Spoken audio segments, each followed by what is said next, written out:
ते बाबा गीना में गा नी मैं सुनिया गी गाजर में आ कुम्यारे बेटे दे खड़ी होई पालना बिकना आया नी मामिया आया लारी हट पालना बिकना आया नी।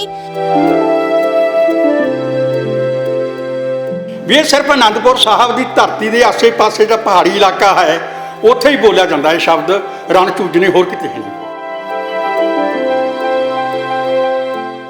हुण दिओर भाभियां का कहना है, दिओर का मतलब देवर, दूजा वर। चा तो चा चाचा शब्द नहीं। खड़े जेठ नूं लस्सी नहीं पियाउणी, दिओर भावें मੱਝ चुंगड़ी। इवें ननान ते नंद अज तक किसी ने नहीं एनालिसिस किया। नंद पॉजिटिव है, ननान नैगेटिव है। नंद संस्कृत का शब्द है जिसका अर्थ है खुशी देने वाली, आनंद देने वाली। ननान आ खुशियां ते काका मारन वाली। अजे भी धीआं मारन का जिहड़ा संकल्प है ना, भरूण हत्या उत्थों चली सीगी, वो चक के लै जांदे। सब तो वड्डी गाल धी दी गाल आ। ते खीर ते उत्ते कह दिता जांदा सी कि इन्नी मेरी बात उत्तों पै गई रात। सिद्धा टुरे रात टिंगरी अड़े क्यों, तवा होवे भारा तां रोटी सड़े क्यों। पुत्र होवे चंगा तां नूं लड़े क्यों, पुत्र होवे चंगा तां नूं लड़े क्यों। हड्ड पैर हिलाए तां भुखा क्यों मरे क्यों। ਵਿਜ਼ਨ ਪੰਜਾਬ ਟੀਵੀ ਦੇਖ ਰਹੇ ਸਾਰੇ ਦਰਸ਼ਕਾਂ ਨੂੰ ਕਰਨਵੀਰ ਸਿੰਘ ਵੱਲੋਂ ਪਿਆਰ ਭਰੀ ਸਤਿ ਸ਼੍ਰੀ ਅਕਾਲ ਜੀ। ਲੈ ਕੇ ਹਾਜ਼ਰ ਹਾਂ ਪ੍ਰੋਗਰਾਮ ਸਾਹਿਤ ਸੰਘ ਤੇ ਸਾਹਿਤ ਦੇ ਸੰਘ ਪ੍ਰੋਗਰਾਮ ਸਿਲਸਿਲੇ ਵਿੱਚ ਅੱਜ ਮੈਂ ਹੋਇਆ ਕਲਾ ਭਵਨ ਚੰਡੀਗੜ੍ਹ ਵਿਖੇ, ਜਿੱਥੇ ਸੰਵੇਦਨਾ ਮੰਚ ਦੇ ਵੱਲੋਂ ਅੱਜ ਦੋ ਕਿਤਾਬਾਂ ਨੇ ਜਿਹੜੀਆਂ ਉਹਨਾਂ ਦੀ ਘੁਣ ਚੁਕਾਈ ਕੀਤੀ ਜਾਣੀ ਹੈ, ਜਿਨ੍ਹਾਂ ਵਿੱਚੋਂ ਕਿਤਾਬ ਤਹਿਸੀਲ ਅਨੰਦਪੁਰ ਸਾਹਿਬ ਦੇ ਇਲਾਕੇ ਦੇ ਲੋਕ ਗੀਤਾਂ ਦੇ ਬਾਰੇ ਹੈ ਤੇ ਲੋਕ ਟੋਟਕੇ ਉਹਨਾਂ ਦੇ ਬਾਰੇ ਦੇ ਵਿੱਚ। ਸੁਨੀਤਾ ਰਾਣੀ ਜੀ, ਸੀਮਾ ਦੇਵੀ ਤੇ ਪ੍ਰਵੀਨ ਕੁਮਾਰ ਸੈਣੀ ਜੀ ਉਹਨਾਂ ਵੱਲੋਂ ਇਸ ਕਿਤਾਬ ਨੂੰ ਕਲਮਬੱਧ ਕੀਤਾ ਗਿਆ, ਜਿਸ ਦੇ ਵਿੱਚ ਅਨੰਦਪੁਰ ਸਾਹਿਬ ਇਲਾਕੇ ਦੇ ਵਿੱਚ ਜੋ ਲੋਕ ਗੀਤ ਸਨ ਉਹਨਾਂ ਦੇ ਵਿੱਚ ਜ਼ਿਕਰ ਕੀਤਾ ਗਿਆ। ਸੋ ਗੱਲਬਾਤ ਕਰ ਲੈਂਦੇ ਇਹਨਾਂ ਦੇ ਲੇਖਕਾਂ ਦੇ ਨਾਲ। ਮੈਮ ਸਤਿ ਸ਼੍ਰੀ ਅਕਾਲ ਜੀ। ਸਤਿ ਸ਼੍ਰੀ ਅਕਾਲ ਸਰ। ਸਤਿ ਸ਼੍ਰੀ ਅਕਾਲ। ਸਤਿ ਸ਼੍ਰੀ ਅਕਾਲ ਸਰ। ਤੇ ਜਿਵੇਂ ਅੱਜ ਤੁਹਾਡੀਆਂ ਕਿਤਾਬਾਂ ਇੱਥੇ ਰਿਲੀਜ਼ ਕੀਤੀਆਂ ਜਾਣੀਆਂ ਨੇ, ਜੇ ਜ਼ਿਕਰ ਕਰੀਏ ਦੋ ਕਿਤਾਬਾਂ ਨੇ, ਤਾਂ ਸਾਨੂੰ ਦੱਸੋਗੇ ਇਹਦੇ ਵਿੱਚ ਤੁਸੀਂ ਕਿਹੜੇ ਵਿਸ਼ਿਆਂ ਦੇ ਉੱਤੇ ਜਿਹੜੀਆਂ ਨੇ ਕਿਤਾਬਾਂ ਲਿਖੀਆਂ ਗਈਆਂ ਤੇ ਕਿੰਨੀ ਕੁ ਮਿਹਨਤ ਆਈ। ਸਰ ਇਹ ਜਿਹੜਾ ਵਿਸ਼ਾ ਹੈ, ਪਹਿਲੀ ਜਿੱਦਾਂ ਪੁਸਤਕ ਹੈ ਤਹਿਸੀਲ ਸ਼੍ਰੀ ਅਨੰਦਪੁਰ ਸਾਹਿਬ ਦੇ ਇਲਾਕੇ ਦੇ ਲੋਕ ਗੀਤ ਰਣ ਝੁੰਝਣੇ। ਇਹ ਲੋਕ ਗੀਤਾਂ ਦਾ ਇਹਨਾਂ ਲੋਕ ਗੀਤਾਂ ਦਾ ਜਿਹੜਾ ਸੰਬੰਧ ਹੈ ਉਹ ਬੱਚੇ ਦੇ ਜਨਮ ਵੇਲੇ ਜਿਹੜੀ ਆ ਔਰਤ ਹੈ, ਜੱਚਾ ਕਿਹਾ ਜਾਂਦਾ ਉਹਨੂੰ, ਉਹਦੇ ਮਨ ਦੇ ਭਾਵ ਬਲਬਲਿਆਂ ਨਾਲ ਸੰਬੰਧਿਤ ਲੋਕ ਗੀਤ ਹੈ। ਤੇ ਇਹਦੇ ਵਿੱਚ ਜਿਹੜਾ ਹੈਗਾ ਇਹ ਗੱਲ ਕੀਤੀ ਤੁਸੀਂ ਮਿਹਨਤ ਦੀ, ਮਿਹਨਤ ਹੈ ਖੇਤਰੀ ਸਰਵੇਖਣ ਹੈ ਕਿ ਪਿੰਡਾਂ ਦੇ ਵਿੱਚੋਂ ਜਾ ਕੇ ਆਮ ਸੁਆਣੀਆਂ ਨੂੰ ਮਿਲ ਕੇ ਜਿਹੜਾ ਇਹ ਕੰਮ ਹੈ ਕੀਤਾ ਗਿਆ ਹੈ। ਲੋਕ ਗੀਤ ਇਕੱਠੇ ਕੀਤੇ ਗਏ ਆ। ਇਹ ਲੋਕ ਗੀਤਾਂ ਦੀ ਇੱਕ ਵੰਨਗੀ ਹੈ ਰਣ ਝੁੰਝਣੇ। ਸਿਰਫ ਬੱਚੇ ਦੇ ਜਨਮ ਨੂੰ ਲੈ ਕੇ ਇਹਨਾਂ ਨੂੰ ਬਹੁਤ ਸਾਰੀਆਂ ਭਾਸ਼ਾਵਾਂ ਦੇ ਵਿੱਚ, ਉਪ ਭਾਸ਼ਾਵਾਂ ਦੇ ਵਿੱਚ ਸੋਹਲੜੇ, ਵਿਆਹੀਆ ਆਦਿ ਵੀ ਕਿਹਾ ਜਾਂਦਾ ਹੈ। ਤੇ ਇਸ ਇਲਾਕੇ ਦੇ ਵਿੱਚ ਇਹ ਰਣ ਝੁੰਝਣੇ ਸ਼ਬਦ ਦੇ ਨਾਲ ਹੀ ਸੰਬੋਧਨ ਹੈ। ਜਿਵੇਂ ਪਹਿਲਾਂ ਹੀ ਰਣ ਝੁੰਝਣਾ ਹੈਗਾ ਸਾਡੇ ਕੋਲ 19 ਸਾਡਾ ਹੈਗਾ ਰਣ ਝੁੰਝਣਾ। ਹਾਂਜੀ, ਇਹ ਜਿਹੜਾ ਟਾਈਟਲ ਰੱਖਿਆ ਹੈ ਨਾ, ਪਹਿਲਾਂ ਹੀ ਜਦੋਂ ਅਸੀਂ ਗੱਲਬਾਤ ਕਰਦੇ ਹਾਂ ਤਾਂ ਕਹਿੰਦੇ ਆ ਵੀ ਸਾਨੂੰ ਕੋਈ ਗੀਤ ਸੁਣਾਓ, ਤੇ ਉਹਦੇ ਵਿੱਚੋਂ ਮਤਲਬ ਉਹ ਕਹਿੰਦੇ ਵੀ ਹਾਂਜੀ ਸਾਡੇ ਕੋਲ ਹੈ, ਰਣ ਝੁੰਝਣੇ ਵੀ ਗਾਏ ਜਾਂਦੇ ਆ। ਇੱਦਾਂ ਕਰਕੇ ਵੀ ਸੁਆਣੀ ਜਦੋਂ ਗੱਲਬਾਤ ਕਰਦੀਆਂ ਤਾਂ ਉਹਨਾਂ ਨੇ ਪਹਿਲਾਂ ਹੀ ਜਿਹੜਾ ਇਹ ਸੰਬੋਧਨ ਕਰਦੇ ਆ ਵੀ ਆਓ ਨੀ ਸਈਓ ਰਲ ਮਿਲ ਗਾਈਏ ਰਣ ਝੁੰਝਣੇ, ਆਓ ਨੀ ਸਈਓ ਰਲ ਮਿਲ ਗਾਈਏ ਰਣ ਝੁੰਝਣੇ, ਕਰ ਗਏ ਨੇ ਲਿਆ ਅਵਤਾਰ ਬੇਰਾਮ।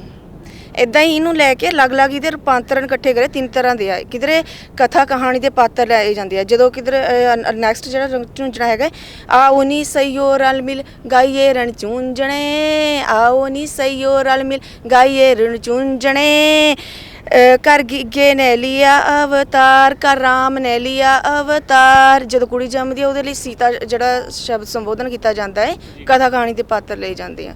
ਤੇ ਗੱਲ ਇਹ ਕਾਫੀ ਮਿਹਨਤ ਦੀ ਜ਼ਰੂਰਤ ਆ, ਕਿਉਂਕਿ ਹੁਣ ਅੱਜ ਦੇ ਸਮੇਂ ਦੇ ਵਿੱਚ ਜਿਹੜੀ ਇਹ ਚੀਜ਼ਾਂ ਖਤਮ ਹੁੰਦੀਆਂ ਜਾ ਰਹੀਆਂ ਨੇ। ਤਾਂ ਜਦੋਂ ਆਪਾਂ ਸੁਣਦੇ ਆ ਵੀ ਕਿ ਇਹਨਾਂ ਨੂੰ ਬੋਲਣ ਵਾਲੇ ਸੁਣਨ ਵਾਲੇ ਹੁਣ ਬਜ਼ੁਰਗ ਜਾਂ ਜੋ ਕੋਲ ਹੀ ਮਿਲਣਾ ਹੁੰਦਾ, ਤੇ ਫਿਰ ਉਹ ਤੋਂ ਬਾਅਦ ਜੋ ਥੋੜ੍ਹਾ ਜਿਹਾ ਤੁਸੀਂ ਲਿਖ ਵੀ ਲੈਂਦੇ ਹੋ, ਕਹਿੰਦੇ ਹੁੰਦੇ ਵੀ ਸ਼ਹਿਰ ਦੇ ਹਿਸਾਬ ਨਾਲ ਇਹਨਾਂ ਦਾ ਫਰਕ ਵੀ ਹੁੰਦਾ ਆ। ਤਾਂ ਫਿਰ ਇਹ ਅਨੰਦਪੁਰ ਸਾਹਿਬ ਤੁਸੀਂ ਇਹਨੂੰ ਨਾਂ ਦਿੱਤਾ ਹੋਇਆ, ਤਾਂ ਇਹ ਕਿੰਨਾ ਕੁ ਏਰੀਏ ਦੇ ਵਿੱਚੋਂ ਤੁਹਾਨੂੰ ਕਵਰ ਕਰਨੇ ਪਏ ਇਹ? ਰੋਪੜ ਅਨੰਦਪੁਰ ਸਾਹਿਬ ਜਾਂ ਪਹਾੜੀ, ਕਿਉਂਕਿ ਨਾਲ ਸ਼ਿਵਾਲਿਕ ਦੀਆਂ ਪਹਾੜੀਆਂ ਸ਼ੁਰੂ ਹੋ ਜਾਂਦੀਆਂ, ਜਿਵੇਂ ਹੁਣ ਤੁਸੀਂ ਬੋਲ ਰਹੇ ਹੋ ਉੱਥੋਂ 'ਚ ਪਹਾੜੀ ਡੋਗਰੀ ਦੀ ਥੋੜ੍ਹੀ ਝਲਕ ਹੈਗੀ ਆ। ਹਾਂਜੀ, ਇਹ ਐਕਚੁਅਲੀ ਇਹਦੇ ਵਿੱਚ 3 ਉਪਭਾਸ਼ਾਵਾਂ ਦਾ ਮਿਸ਼ਰਣ ਬਣ ਕੇ ਇੱਕ ਸਥਾਨਕ ਭਾਸ਼ਾ ਅਲੱਗ ਤਰ੍ਹਾਂ ਦੀ ਨਿਕਲ ਕੇ ਸਾਹਮਣੇ ਆਉਂਦੀ ਆ, ਕਿਉਂਕਿ ਇੱਕ ਤਾਂ ਇਹ ਪੁਆਧੀ ਪ੍ਰਭਾਵ ਹੈ ਇਸ ਇਲਾਕੇ ਤੇ, ਪੁਆਧ ਦਾ ਹਿੱਸਾ ਹੈ, ਤੇ ਦੂਜਾ ਜਿਹੜਾ ਹੈਗਾ ਇਹ ਇੱਧਰ ਹਿਮਾਚਲ ਲੱਗਦਾ, ਨਾਲ ਊਨਾ ਤੇ ਨੈਣਾ ਦੇਵੀ, ਹਾਂਜੀ, ਉਹਦਾ ਉਸ ਭਾਸ਼ਾ ਦਾ, ਪਹਾੜੀ ਭਾਸ਼ਾ ਦਾ ਪ੍ਰਭਾਵ ਵੇਖਣ ਨੂੰ ਮਿਲਦਾ ਹੈ। ਤੇ ਦੂਜਾ ਨਾਲ ਸਾਡੇ ਦੁਆਬਾ ਇੱਧਰ ਲੱਗਦਾ ਹੈ, ਤੇ ਦੁਆਬੀ ਭਾਸ਼ਾ ਦਾ ਵੀ ਜਿਹੜਾ ਪ੍ਰਭਾਵ ਹੈ, ਇੱਕ ਮਤਲਬ ਅਲੱਗ ਤਰ੍ਹਾਂ ਦੀ ਮੈਨੂੰ ਇੰਜ ਮਹਿਸੂਸ ਹੁੰਦਾ ਹੈ ਵੀ ਜਿਹੜਾ ਇਹ ਜਿਹੜੀ ਸਾਡੀ ਸਕੀਰੀ ਸੰਬੰਧ ਹੈ ਉਹਨਾਂ ਕਰਕੇ ਵੀ, ਮਤਲਬ ਦੁਆਬੇ ਦੀ ਪੁਆਧ ਦੀ ਕੁੜੀ ਉੱਧਰ ਵਿਆਹੀ ਜਾਂ ਮੁੰਡਾ ਵਿਆਹੀ ਵੀ, ਉਹ ਸਾਡੀ ਸਕੀਰੀ ਕਰਕੇ ਸਾਡੇ ਰਿਸ਼ਤੇ ਨਵੇਂ ਬਣਦੇ ਨਾ, ਤਾਂ ਭਾਸ਼ਾ ਦਾ ਵੀ ਜਿਹੜਾ ਮਤਲਬ ਸਾਡਾ ਜਿਹੜਾ ਪ੍ਰਭਾਵ ਪੈਂਦਾ ਹੈ। ਕਿੰਨੇ ਕੁ ਦੇ ਕਰੀਬ ਤੁਸੀਂ ਜਿਹੜੇ ਰਣ ਝੁੰਝੜੇ ਨੇ, ਜਿਹੜੇ ਇੱਕ ਕਾਵਨਗੀ ਹੋ ਗਈ 8 ਤੋਂ, ਕਿੰਨੇ ਕੁ ਦੇ ਕਰੀਬ ਤੁਸੀਂ ਇਹ ਕਲੈਕਟ ਕੀਤੇ ਹੋਏ ਨੇ? ਸਰ ਕਿਉਂਕਿ ਸਾਰੀ ਚੀਜ਼ਾਂ ਕਿਤਾਬ 'ਚ ਵੀ ਦਰਜ ਨਹੀਂ ਹੁੰਦੀਆਂ। ਹਾਂਜੀ, 33 ਰਣ ਝੁੰਝਣੇ ਆ। ਹਾਂਜੀ ਹਾਂਜੀ।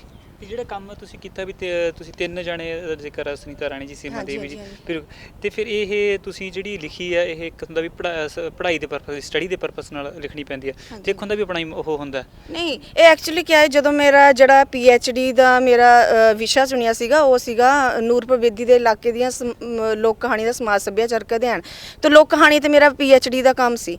ਤੇ ਉਸ ਦੇ ਹਿਸਾਬ ਨਾਲ ਜਦੋਂ ਮੈਂ ਆਮ ਸੁਆਣੀਆਂ ਨੂੰ ਮਿਲਦੀ ਸੀ, ਵਿੱਚ ਸੁਆਣੀਆਂ ਨੂੰ ਵੀ ਮਿਲਣਾ, ਕਿਉਂਕਿ ਇਕੱਠਾ ਹੀ ਮਟੀਰੀਅਲ ਕੀਤਾ ਜਾਂਦਾ ਸੀ ਬਜ਼ੁਰਗ ਮੇਲ ਅਤੇ ਫੀਮੇਲ ਤੋਂ, ਤੇ ਜਦੋਂ ਮੈਂ ਸੁਆਣੀਆਂ ਕੋਲ ਬੈਠਦੀ ਸੀ, ਉਹਨਾਂ ਨੂੰ ਇੱਕਦਮ ਜਿਹੜੀ ਆ ਮਤਲਬ ਜਿਹੜਾ ਸੋਰਸ ਮੈਨੂੰ PhD ਲਈ ਚਾਹੀਦਾ ਸੀ, ਮਟੀਰੀਅਲ ਸਮੱਗਰੀ ਚਾਹੀਦੀ ਸੀ, ਉਹ ਮਤਲਬ ਮੈਨੂੰ ਉਹਦੇ ਲਈ ਵੀ ਮਤਲਬ ਬਹੁਤ ਜ਼ਿਆਦਾ ਮੀਟਿੰਗ ਕਰਨੀ ਪੈਂਦੀ ਸੀ ਉਹਨਾਂ ਨਾਲ, ਬਾਰ-ਬਾਰ ਉਹਨਾਂ ਨੂੰ ਮਿਲਣਾ ਕਰਨਾ, ਫਿਰ ਉਹ ਕੁਝ ਨਾ ਕੁਝ ਉਹ ਗੱਲ ਛੇੜ ਲੈਂਦੀ ਸੀ ਵੀ ਐਦਾਂ ਇਹ ਵੀ ਹੁੰਦਾ ਏ, ਤੇ ਆ ਵੀ ਹੈ, ਆਹ ਲੋਕ ਗੀਤ ਮਾਹੌਲ ਬਣਾਉਣਾ ਪੈਂਦਾ ਨਾ, ਕਿਉਂਕਿ ਜੇ ਇਹੋ ਜਿਹੀ ਚੀਜ਼ ਲੋਕ ਗੀਤ ਕੱਢਣੇ ਹੁੰਦੇ ਨੇ, ਤਾਂ ਉਹ ਜਿਹਾ এনवायरमेंट ਵੀ ਮਾਹੌਲ ਵੀ ਸਿਰਜਣਾ ਪੈਂਦਾ। ਸਰ ਮਾਹੌਲ ਬਣਾਉਣ ਲਈ ਮੈਂ ਉਹਨਾਂ ਦੇ ਘਰਾਂ ਰਾਤਾਂ ਨੂੰ ਵੀ ਰਹੀ ਹੈ, ਤੇ ਦਿਨਾਂ 'ਚ ਵੀ, ਜਿਵੇਂ ਦੁਪਹਿਰ ਹੋਣਾ ਸਾਰਾ ਦੁਪਹਿਰ, ਕਿਉਂਕਿ ਟਾਈਮ ਦੇਖਣਾ ਪੈਂਦਾ ਨਾ, ਜਿਵੇਂ ਉਹਨਾਂ ਦਾ ਸਵੇਰੇ ਗਰਮੀਆਂ 'ਚ ਕੰਮ ਦਾ ਦੁਪਹਿਰੇ ਨੂੰ ਫ੍ਰੀ ਹੁੰਦੇ ਆ, ਤੇ ਉਧਰ ਸਰਦੀਆਂ 'ਚ ਰਾਤ ਨੂੰ ਜ਼ਿਆਦਾ ਵਿਹਲੇ ਹੁੰਦੇ ਆ, ਤੇ ਉਸ ਹਿਸਾਬ ਨਾਲ ਫਿਰ ਮੈਂ ਆਪਣੀ ਜਿਹੜੇ ਉਹਨਾਂ ਤੋਂ ਟਾਈਮ ਲੈਂਦੀ, ਸਮਾਂ ਲੈਂਦੀ ਸੀ ਵੱਧ ਤੋਂ ਵੱਧ, ਤੇ ਫਿਰ ਉਹਨਾਂ ਨਾਲ ਮੈਂ ਸਮਾਂ ਵੱਧ ਤੋਂ ਵੱਧ ਬਿਤਾਇਆ ਏ।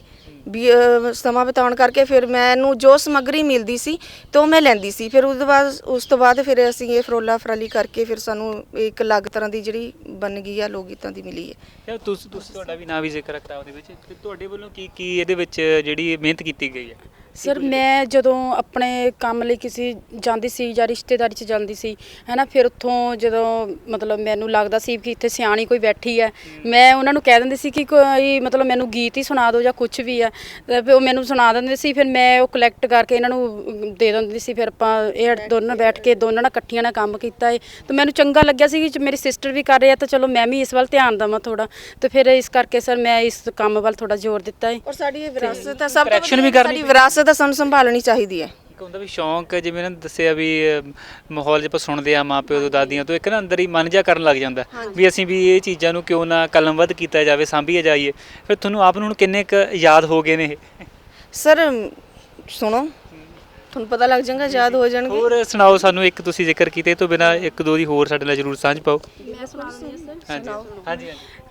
ਵੇ ਚਾਂਦੀ ਦਾ ਤੇ ਵੇ ਸੋਨੇ ਦਾ ਤੇਰਾ ਸ਼ੋਨਸ਼ਣਾ, ਚਾਂਦੀ ਦੇ ਤੇਰੇ ਕੰਗਣ, ਵੇ ਖੇਲਾਂ ਖੇਲ ਵੇ ਪਿਆਰਿਆ, ਖੇਲਾਂ ਖੇਲ ਗੋਦੀ ਲਟਾਵੇ ਤੇਰੀ ਦਾਦੀ, ਤੇ ਖੇਲਾਂ ਖੇਲ ਵੇ ਪਿਆਰਿਆ, ਖੇਲਾਂ ਖੇਲ। ਮੈਂ ਚਾਰ ਲੈ ਨਾ, 2-3 ਦੀ ਸੁਣਾ ਦਿੰਦੀ ਹੈ ਨਾ, ਜਿਵੇਂ ਚੰਗੀ ਰਾਸ ਗਿਣ ਲਿਆਵੀਂ, ਰਣ ਝੁੰਝਣਾ ਹੈ। ਨੀ ਮੈਂ ਸੁਣਿਆ ਗੀਗਾ ਜਰਮਿਆ, ਪਾ ਦੇ ਵੇਟੇ ਦੇ ਖੜੀ ਹੋਈ, ਪਾਦਾ ਵੇਟੜਿਆ, ਚੰਗੀ ਰਾਸ ਗਿਣ ਲਿਆਵੀਂ, ਨੀ ਚੰਗੀ ਰਾਸ ਮੈਂ ਤਾਂ ਗਿਣਾ, ਜੇ ਬਾਬਾ ਗਿਣਾਵੇਗਾ, ਨੀ ਮੈਂ ਸੁਣਿਆ ਗੀਗਾ ਜਰਮਿਆ, ਕੁਮਿਆਰੇ ਬੇਟੇ ਦੇ ਖੜੀ ਹੋਈ, ਅੱਗੇ ਇੱਕ ਹੋਰ ਹੈ ਪਾਲਣਾ ਵਿਕਣਾ ਆਇਆ। ਪਾਲਣਾ ਵਿਕਣਾ ਆਇਆ ਨੀ ਮਾਮਿਆਂ ਆਇਆ ਲਲਾਰੀ ਹਟ, ਪਾਲਣਾ ਵਿਕਣਾ ਆਇਆ ਨੀ ਮਾਮਿਆਂ ਆਇਆ ਲਲਾਰੀ ਹਟ, ਮੇਰੇ ਗਿੱਗੇ ਨੂੰ ਪਾਲਣਾ ਲੈ ਦਿਓ ਨੀ, ਲੈ ਦਿਓ ਮਾਮਿਆਂ ਵੇ ਮਾਮੀ ਜੀ ਦੇ ਮੁੱਲ, ਵੀ ਜਦੋਂ ਮੇਰਾ ਗਿੱਗਾ ਚੁਟੇਗਾ ਪਾਲਣਾ ਜੀ, ਮੈਂ ਕਰ ਲੂੰਗੀ ਸੱਸੂ ਜੀ ਦੇ ਕਾਰਜ, ਪਾਲਣਾ ਵਿਕਣਾ ਆਇਆ ਨੀ ਮਾਮਿਆਂ ਆਇਆ ਲਲਾਰੀ ਹਟ। ਇੱਕ ਹੋਰ ਜਿਵੇਂ ਤੁਸੀਂ ਗਾਉਂਦੇ ਸੀ ਤੇ ਚੁੰਨੀ ਮੂੰਹ ਤੇ ਰੱਖ ਲੈਣੇ, ਇਹ ਵੀ ਤਰੀਕਾ ਹੁੰਦਾ? ਹਾਂ ਇਹ ਤਰੀਕਾ ਹੁਣ ਮੈਨੂੰ ਤਰੀਕਾ ਹੁੰਦਾ ਨਾ, ਕਿਉਂਕਿ ਮੈਂ ਲੁੱਕ ਵੀ ਕਿਵੇਂ ਰੋਜ਼ ਹੀ ਰੱਖਣੀ ਸਵਾਣੀਆਂ ਕਰਦੀ ਐ ਮੈਂ ਉਹ ਸ਼ਾਇਦ ਇੱਕ ਮਤਲਬ ਸਾਊਂਡ ਨੂੰ ਫਰਕ ਪੈਂਦਾ ਹੋਊਗਾ। ਹਾਂਜੀ ਐਵੇਂ ਗਾਉਂਦੀਆਂ, ਉਹ ਐਵੇਂ ਚੁੰਨੀ ਰੱਖ ਕੇ ਨਾ ਉਹ ਐਵੇਂ ਗਾਉਂਦੀਆਂ ਤੇ ਵਧੀਆ ਲੱਗਦਾ ਹੈ ਗਾਣਾ। ਇੱਕ ਬੈਠਣੇ ਦਾ ਵੀ ਬੜਾ ਢੰਗ ਹੁੰਦਾ ਹੈ ਨਾ, ਜੇ ਬੈਠ ਕੇ ਮਤਲਬ ਉਸ ਕਲਚਰ ਦੇ ਹਿਸਾਬ ਨਾਲ ਅਸੀਂ ਬੈਠ ਕੇ ਉਹ ਗੱਲ ਕਰਦੇ, ਮਤਲਬ ਥੋੜੀ ਜਿਹੜੀ ਸੁਰ ਹੈ ਉਹਨੂੰ ਮਤਲਬ ਇੱਕ ਮੈਂ ਕਹਿੰਦੀ ਬਹੁਤ ਹੀ ਵਧੀਆ ਜਿਹੜੇ ਚੰਨ ਲੱਗਦੇ ਆ, ਮਾਹੌਲ ਵਧੀਆ ਬਣਦਾ ਹੈ। ਤੇ ਮੈਮ ਜਿਹੜੀ ਇਹ ਕਿਤਾਬ ਇਹਦੇ ਵਿੱਚ ਸਾਨੂੰ ਸਿੱਖਿਆ ਵੀ ਤੁਸੀਂ ਇਹਦੇ ਵਿੱਚ ਕੀ ਕੀ ਜ਼ਿਕਰ ਕੀਤਾ ਹੋਇਆ? ਸਰ ਇਹ ਜਿਹੜੀ ਲੋਕ ਟੋਟਕੇ ਮੇਰੀ ਪਹਿਲੀ ਪੁਸਤਕ ਆਈ ਸੀ ਸੋਹਣੀ ਮੌਲਵੀ ਤੇ ਫਕੀਰ ਲੋਕ ਟੋਟਕੇ, ਉਹਦੇ ਵਿੱਚ 83 ਲੋਕ ਟੋਟਕੇ ਸੀ ਤੇ ਉਹਨੂੰ ਲੈ ਕੇ ਅਸੀਂ ਇਸ ਪੁਸਤਕ ਨੂੰ ਆਧਾਰ ਬਣਾ ਕੇ ਆਲੋਚਨਾਤਮਕ ਕੰਮ ਥੋੜਾ ਜਿਹਾ ਕਰਨ ਦੀ ਕੋਸ਼ਿਸ਼ ਕੀਤੀ ਹੈ, ਵੀ ਥੋੜਾ ਜਿਹਾ ਮੈਨੂੰ ਲੱਗਦਾ ਸੀ ਵੀ ਮਤਲਬ ਇਹ ਕੰਮ ਹੋ ਸਕਦਾ ਇਹਦੇ ਤੇ ਇੱਕ ਮਤਲਬ ਕੋਸ਼ਿਸ਼ ਹੈ। ਹਾਂਜੀ ਸਰ। ਤੇ ਅੱਜ ਵੀ ਹੁਣ ਅੰਦਰ ਪ੍ਰੋਗਰਾਮ ਲਿਖਿਆ ਉਹ ਵੀ ਉਡੀਕ ਰਹੇ ਨੇ ਤੇ ਮੁਬਾਰਕਾਂ ਤੁਹਾਨੂੰ ਬਹੁਤ ਬਹੁਤ ਤੁਹਾਡੀ ਕਿਤਾਬ ਦੇ ਲਈ, ਤੇ ਅੰਦਰ ਵੀ ਸੁਣਦੇ ਹਾਂ ਜੀ। ਬਹੁਤ ਸ਼ੁਕਰੀਆ, ਸਭ ਦਾ ਸ਼ੁਕਰੀਆ ਜੀ।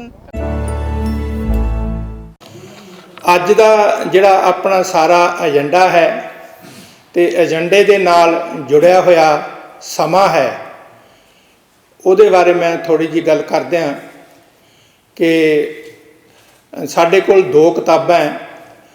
ਕਿਤਾਬਾਂ ਵੀ ਖੇਤਰੀ ਖੋਜ ਦੀਆਂ, ਪਿੰਡਾਂ ਦੇ ਵਿੱਚ ਜਾ ਕੇ ਪਿੰਡ ਦੇ ਵਿੱਚ ਰਹਿ ਰਹੀਆਂ ਬਜ਼ੁਰਗ ਔਰਤਾਂ ਜਿਹੜੀਆਂ ਸਾਡੇ ਫੋਕਲੋਰ ਨੂੰ ਸੰਭਾਲੀ ਬੈਠੀਆਂ, ਉਹ ਸਾਰਾ ਕੁਝ ਜਿਹੜੇ ਉਹਨਾਂ ਦੇ ਗੀਤ ਹੈ ਜਾਂ ਉਹਨਾਂ ਦੀਆਂ ਨਿੱਕੀਆਂ ਨਿੱਕੀਆਂ ਕਹਾਣੀਆਂ ਦੇ ਰੂਪ ਵਿੱਚ ਟੋਟ ਕੇ ਉਹਨਾਂ ਦੇ ਹੈਗੇ ਆ, ਉਹ ਜਿਹੜੇ ਇਕੱਠੇ ਕੀਤੇ ਗਏ ਹੈ ਖੇਤਰੀ ਖੋਜ ਦੇ ਤੌਰ ਤੇ। ਸਾਡੀਆਂ 2 ਕਿਤਾਬਾਂ ਅਸੀਂ ਉਹ ਰਿਲੀਜ਼ ਕਰਨੀਆਂ ਕਿ ਕਿਸਾਨੀ ਕਵਿਤਾ ਪਾਠ ਜਾਂ ਕਿਸਾਨੀ ਕਾ ਪਾਠ।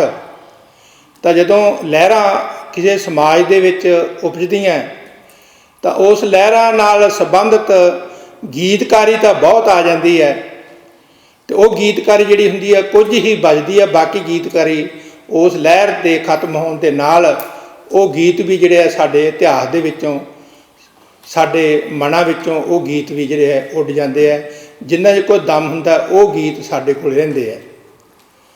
ਨਕਸਲੀ ਦੌਰ ਵੇਲੇ ਵੀ ਸਾਡੇ ਕੋਲ ਜਿਹੜੀ ਕਵਿਤਾ ਜਾਂ ਗੀਤ ਜਿਹੜੇ ਸੀ ਉਹ ਬਚੇ ਕੁਝ, ਨਹੀਂ ਤਾਂ ਬਹੁਤ ਸਾਰਾ ਜਿਹੜਾ ਸਾਹਿਤ ਹੈ ਜਦੋਂ ਖਤਮ ਹੋਈ ਨਕਸਲੀ ਲਹਿਰ ਤਾਂ ਉਹ ਵੀ ਖਤਮ ਹੋ ਗਏ।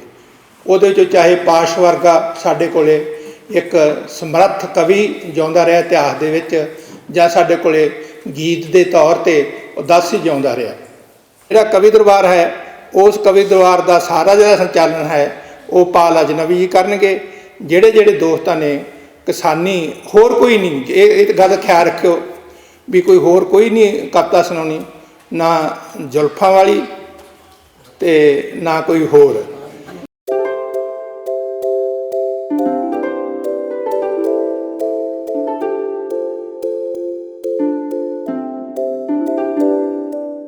ਜੇ ਕੋਈ ਬਾਹਲੀਆਂ ਕਿਤਾਬਾਂ ਪੜ੍ਹਦਾ ਘਰਾਂ ਵਾਲੀ ਕਹਿੰਦੀ ਫੇਸਬੁੱਕ ਵੇਖ ਲੈ ਕਿਉਂ ਮੱਥਾ ਮਾਰੀ ਜਾਂਦਾ, ਇਹਦੇ ਚੋਂ ਕੀ ਲੱਭਣਾ ਤੈਨੂੰ, ਇਹ ਵੀ ਵੇਖਣ ਨੂੰ ਮਿਲਿਆ ਚੱਲਣ। ਸੋ ਹੁਣ ਅਸੀਂ ਜਿਹੜੀ ਸੈਮ ਸੌਂਗ ਦੇ ਨਾਲ ਜੁੜੇ ਹੋਏ ਹਾਂ ਤੇ ਉਦੋਂ ਅਸੀਂ ਕਿਤਾਬਾਂ ਤੋਂ ਦੂਰ ਹੋਏ ਹਾਂ, ਔਰ ਉਹਨਾਂ 'ਚ ਅਸੀਂ ਸਾਰੇ ਬਹੁਤ ਘੱਟ ਬੰਦੇ ਆ ਤੇ ਭਾਗਸ਼ਾਲੀ ਬੰਦੇ ਆ ਜਿਹੜੇ ਕਿਤਾਬਾਂ ਨਾਲ ਜੁੜੇ ਹੋਏ। ਹਰਪ੍ਰੀਤ ਚੰਨੂ ਤੇ ਚੀਮਾ ਜੀ ਇਹ ਹੁਣ ਕੰਨ 'ਚ ਕਰ ਰਹੇ ਆ, ਤੇ ਇਹ ਇਸ ਕਰਕੇ ਕਰ ਰਹੇ ਆ ਕਿ ਦੋਵੇਂ ਹੀ ਬਹੁਤ ਪੜ੍ਹਦੇ ਆ। PWA ਦੇ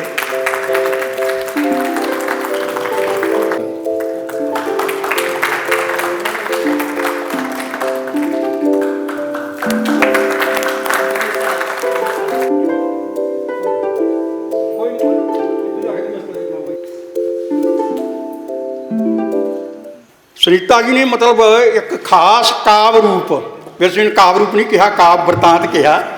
ਲੋਕ ਗੀਤਾਂ ਦਾ ਇੱਕ ਖਾਸ ਵੰਨਗੀ ਹੈ ਰਣ ਝੂਜਣੇ।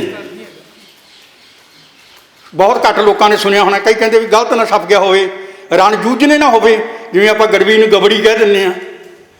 ਪਰ ਮੈਂ ਜਦੋਂ ਮੇਰਾ ਭਾਸ਼ਾ ਹੈਗਾ ਖੇਤਰ ਹੈ, ਮੈਂ ਵੇਖਿਆ ਪੁਆਧ ਦੇ ਵਿੱਚ ਵੀ ਇਹ ਸ਼ਬਦ ਹੈ ਨਹੀਂ, ਮਲਵਈ 'ਚ ਵੀ ਹੈ ਨਹੀਂ, ਦੁਆਬੇ 'ਚ ਵੀ ਹੈ ਨਹੀਂ।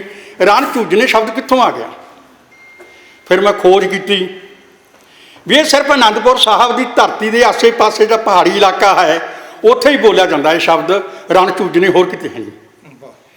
ਬੜਾ ਦਿਲਚਸਪ ਲੱਗਿਆ ਮੈਨੂੰ ਜਦੋਂ ਮੈਂ ਇਹਦੀ ਹਿਸਟਰੀ ਫਰੋਲੀ। ਚੰਨੂ ਸਾਹਿਬ ਨਾਲ ਵੀ ਮੈਂ ਗੱਲ ਕਰਦਾ, ਮੇਰੀ ਆਦਤ ਆ ਜਨੰਤ ਕਰ ਜਾਣਾ, ਪੋਤੜੇ ਫਰੋਲਣਾ ਮੇਰੀ ਆਦਤ ਆ।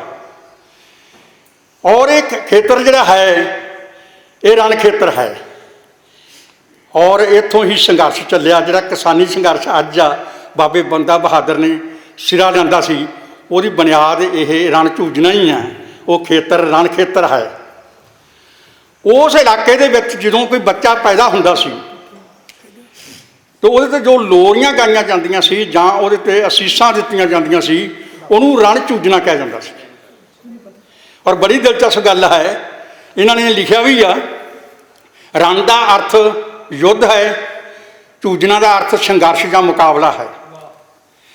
ਇੱਕ ਜਨਮਦਾਤੀ ਕਹੂੰਗਾ ਮੈਂ, ਔਰਤ ਨਹੀਂ ਕਹੂੰਗਾ। ਜਨਮਦਾਤੀ ਜਦੋਂ ਜੰਮਣ ਪੀੜਾ ਸਹਿੰਦੀ ਆ, ਬੱਚੇ ਨੂੰ ਜਨਮ ਦਿੰਦੀ ਆ, ਉਹ ਆਪਣੇ ਆਪ 'ਚ ਇੱਕ ਬਹੁਤ ਵੱਡਾ ਰਣ ਝੂਜਣਾ ਹੈ। ਔਰ ਬੜਾ ਸਾਰਥਕ ਸ਼ਬਦ ਹੈ ਇਹ ਰਣ ਝੂਜਣਾ। ਸਾਡੇ ਇਲਾਕੇ ਦੇ ਵਿੱਚ, ਮਾਲਵੇ ਦੇ ਵਿੱਚ ਰਣ ਝੂਜਣਾ ਸ਼ਬਦ ਨਹੀਂ, ਸਾਡੇ ਇਹਨੂੰ ਹੋਲਰ ਵੀ ਕਹਿੰਦੇ ਨੇ, ਹਰਿਆ ਵੀ ਕਹਿੰਦੇ ਨੇ।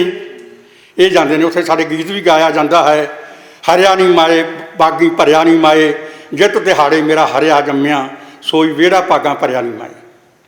ਉਹ ਹਰਿਆਵਲ ਸਾਡੇ ਖੇਤੀ ਦੇ ਨਾਲ ਸੰਬੰਧਿਤ ਆ। ਹਰੇ ਭਰੇ ਖੇਤ ਆ, ਉਹਨਾਂ ਨੂੰ ਵੇਖ ਕੇ ਅਸੀਂ ਜੋ ਸ਼ਨੀ ਬਣਦੇ ਹਾਂ ਜਾਂ ਕੁਛ ਵੀ, ਉਹ ਵੀ ਹਰਿਆਵਲ ਹੈ। ਔਰ ਦਿਲਚਸਪ ਗੱਲ, ਔਰਤ ਜਦੋਂ ਗਰਭਵਤੀ ਹੁੰਦੀ ਉਹਨੂੰ ਵੀ ਕਹਿੰਦੇ ਇਹਦੀ ਕੁੱਖ ਹਰੀ ਹੋ ਗਈ। ਇਹ ਬਹੁਤ ਵੱਡਾ ਅਰਥ ਹੈ।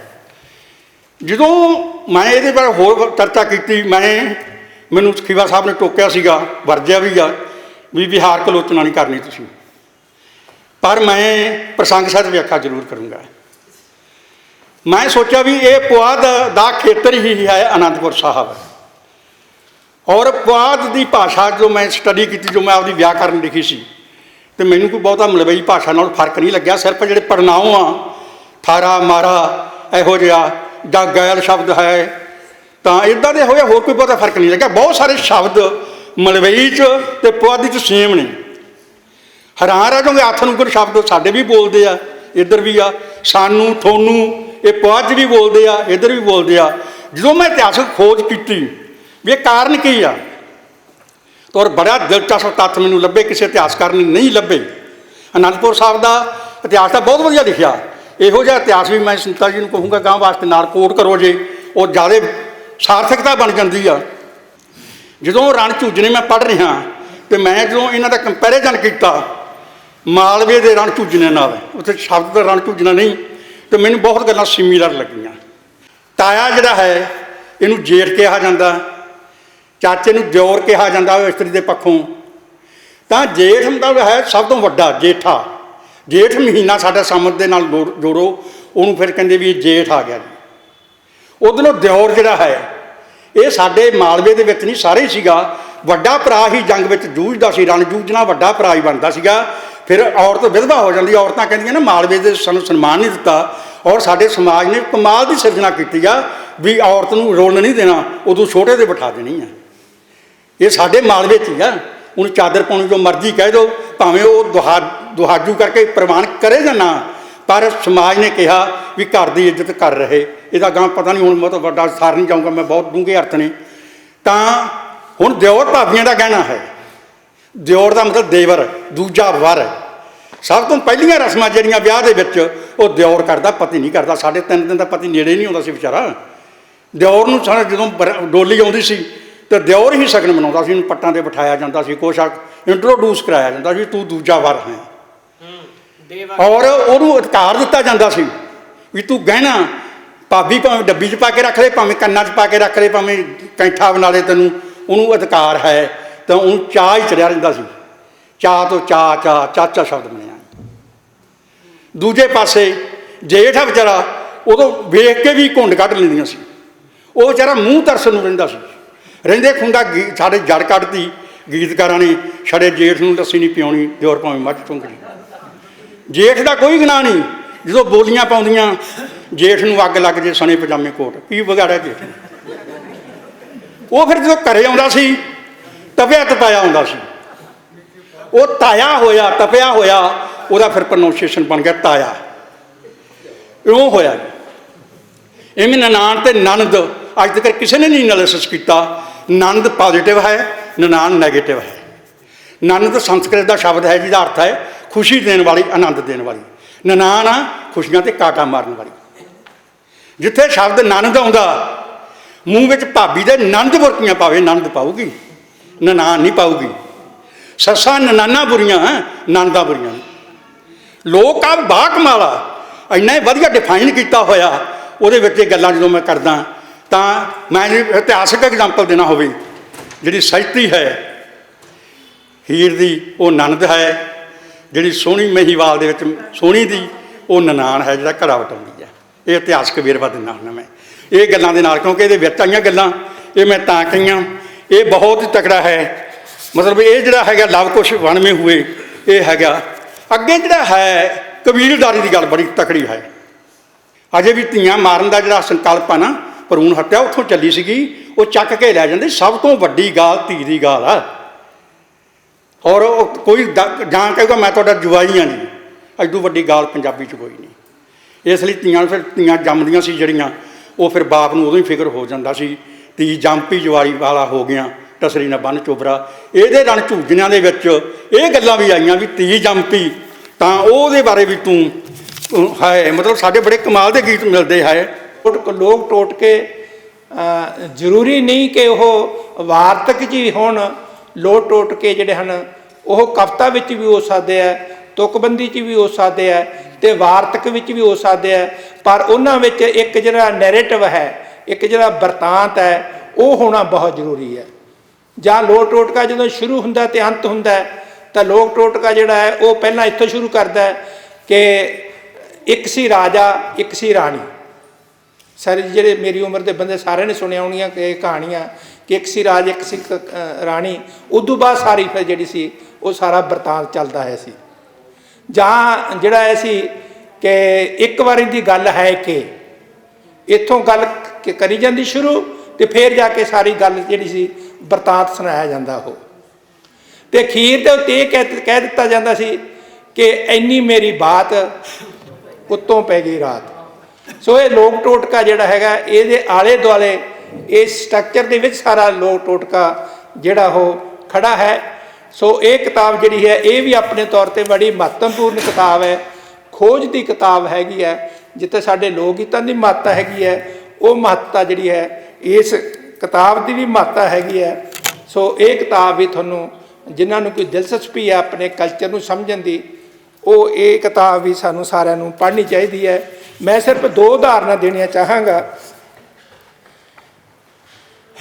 ਪਹਿਲੀ ਉਦਾਹਰਨ ਜਿਹੜੀ ਮੈਂ ਕੀਤੀ ਹੈ ਕਿ ਉਹ ਕਵਿਤਾ 'ਚ ਵੀ ਹੋ ਸਕਦੀ ਹੈ, ਕੋਈ ਟੋਟਕਾ ਕਵਿਤਾ 'ਚ ਵੀ ਹੋ ਸਕਦਾ ਹੈ। ਉਹ ਕਵਿਤਾ ਦਾ ਟੋਟਕਾ ਇਸ ਕਿਤਾਬ ਦੇ ਵਿੱਚੋਂ ਕੋ ਮੈਂ ਸੁਣਾਉਣਾ ਹੈਗਾ। ਸਿੱਧਾ ਟੁਰੇ ਰਾਹ ਤਾਂ ਢਿੰਗਰੀ ਅੜੇ ਕਿਉਂ, ਤਵਾ ਹੋਵੇ ਭਾਰਾ ਤਾਂ ਰੋਟੀ ਸੜੇ ਕਿਉਂ। ਪੁੱਤਰ ਹੋਵੇ ਚੰਗਾ ਤਾਂ ਨੂੰਹ ਲੜੇ ਕਿਉਂ, ਪੁੱਤਰ ਹੋਵੇ ਚੰਗਾ ਤਾਂ ਨੂੰਹ ਲੜੇ ਕਿਉਂ। ਹੱਡ ਪੈਰ ਹਿਲਾਏ ਤਾਂ ਭੁੱਖਾ ਕਿਉਂ ਮਰੇ ਕਿਉਂ, ਹੱਡ ਪੈਰ ਹਿਲਾਏ ਤਾਂ ਭੁੱਖਾ ਮਰੇ ਕਿਉਂ। ਪੰਜਾਬੀਆਂ ਬਾਰੇ ਇਸ ਕਰਕੇ ਕਹਿੰਦੇ ਨੇ ਵੀ ਮੰਗ ਕੇ ਨਹੀਂ ਖਾਂਦੇ, ਆਪਦੀ ਖਾਂਦੇ ਕਿਉਂਕਿ ਹੱਡ ਪੈਰ ਹਿਲਾਉਂਦੇ ਆ। ਉਹ ਰੱਬ ਨੂੰ ਰੱਖੇ ਯਾਦ ਤਾਂ ਮੌਤੋਂ ਡਰੇ ਕਿਉਂ। ਮੈਂ ਅਕਸਰ ਹੀ ਕਹਿੰਦਾ ਹੁੰਦਾ ਕਿ ਜਦੋਂ ਵੀ ਕੋਈ ਸਾਹਿਤਕ ਸਮਾਗਮ ਹੁੰਦਾ ਹੈ, ਉਹ ਸਾਡੇ ਸੱਭਿਆਚਾਰ ਦੀ ਪਛਾਣ ਹੁੰਦਾ ਹੈ। ਉਹਦੇ 'ਚ ਪੰਜਾਬੀਅਤ ਹੁੰਦੀ ਹੈ, ਉਹ 'ਚ ਮੁਹੱਬਤ ਹੁੰਦੀ ਹੈ, ਉਹਦੇ 'ਚ ਬਹੁਤ ਕੁਝ ਸਿੱਖਣ ਅਤੇ ਸਿਖਾਉਣ ਨੂੰ ਹੁੰਦਾ ਹੈ। ਸੋ ਜਿਹੇ ਜਿਹੜੇ ਸਮਾਗਮ ਨੇ ਉਹ ਸਾਨੂੰ ਊਰਜਾ ਦਿੰਦੇ ਨੇ। ਇਹਨਾਂ ਸਮਿਆਂ ਦੇ ਵਿੱਚ ਜਿਹਨਾਂ ਸਮਿਆਂ ਵਿੱਚੋਂ ਅਸੀਂ ਲੰਘ ਰਹੇ ਹਾਂ, ਉਹਨਾਂ ਸਮਿਆਂ 'ਚ ਇੱਦਾਂ ਦੇ ਸੰਵਾਦ ਹੋਣੇ ਬਹੁਤ ਜ਼ਰੂਰੀ ਨੇ। ਅਤੇ ਮੇਰੀ ਪੂਰੀ ਇਸ ਜਿਹੜਾ ਕਿਸਾਨ ਅੰਦੋਲਨ ਹੈ, ਅਸੀਂ ਉਹਦਾ ਸਮਰਥਨ ਵੀ ਕਰਦੇ ਹਾਂ। ਅਤੇ ਬਤੌਰ ਇੱਥੇ ਮੈਂ ਇੱਕ ਜ਼ਿੰਮੇਵਾਰੀ ਦੇ ਤੌਰ ਤੇ ਜਿਹੜੇ ਅੰਦੋਲਨਕਾਰੀ ਆਪਣੀਆਂ ਜਾਨਾਂ ਵਾਰ ਗਏ ਹਨ ਉਹਨਾਂ ਦੇ ਨਾਲ ਮੈਂ ਆਪਣੀ ਅਕੀਦਤ ਵੀ ਪੇਸ਼ ਕਰਦਾ, ਤੁਹਾਡੇ ਵੱਲੋਂ ਉਹਨਾਂ ਰੂਹਾਂ ਨੂੰ ਆਪਣੀ ਸੰਵੇਦਨਾ ਵੀ ਪੈਦਾ ਕਰਦਾ ਕਿ ਇਸ ਐਡੇ ਵੱਡੇ ਅੰਦੋਲਨ ਦੇ ਵਿੱਚ ਉਹਨਾਂ ਨੇ ਜੋ ਕੰਮ ਕੀਤਾ ਹੈ ਦੁਨੀਆ ਦੇ ਇਤਿਹਾਸ ਦੇ ਵਿੱਚ ਬਹੁਤ ਵੱਖਰੀ ਤਰ੍ਹਾਂ ਨਾਲ ਲਿਖਿਆ ਜਾਏਗਾ। ਸੋ ਆਓ ਪਹਿਲਾਂ ਅਸੀਂ ਉਹਨਾਂ ਅੰਦੋਲਨਕਾਰੀਆਂ ਨੂੰ ਜੋ ਸਾਡੀ ਹਿੰਦੁਸਤਾਨ ਦੀ ਤਕਦੀਰ ਬਦਲਣ ਦੇ ਲਈ ਜੂਝ ਰਹੇ ਹਨ ਉਹਨਾਂ ਪ੍ਰਤੀ ਸਾਡੀ ਸਾਰਿਆਂ ਦੀ ਇਹ ਸੰਵੇਦਨਾ ਹੈ ਕਿ ਪਰਮਾਤਮਾ ਖੈਰ ਕਰੇ, ਅਸੀਂ ਉਸ ਅੰਦੋਲਨ 'ਚ ਜਿੱਤੀਏ ਅਤੇ ਸੁੱਖ ਸ਼ਾਂਤੀ ਨਾਲ ਸਾਡੇ ਅੰਦੋਲਨਕਾਰੀ ਸਾਡੇ ਘਰ ਪਰਤਣ। ਇਹੀ ਮੇਰੀ ਸਭ ਤੋਂ ਮੇਰਾ ਖਿਆਲ ਅੱਜ ਸਾਡੀ ਦੁਆ ਹੈ।